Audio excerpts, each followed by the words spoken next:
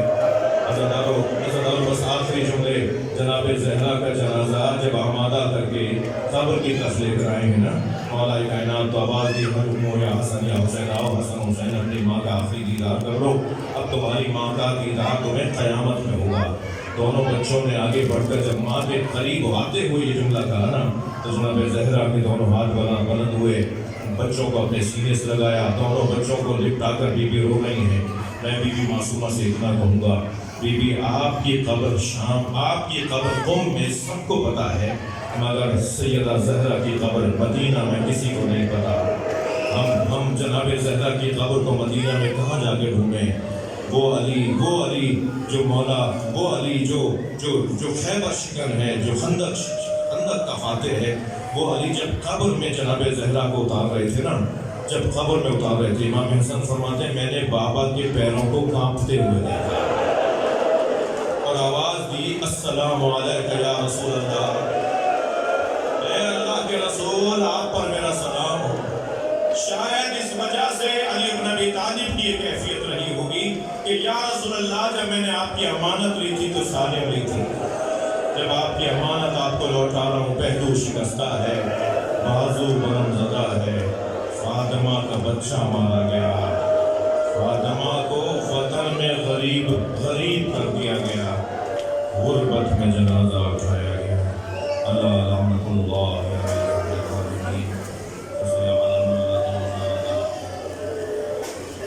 یا اللہ ان آوازوں پر رحمت نازل فرما، رونے والوں کی توفیقات میں عطا فرما، فلسطینی مسلمانوں کی غیب سے مدد عطا فرما، یہودیوں کو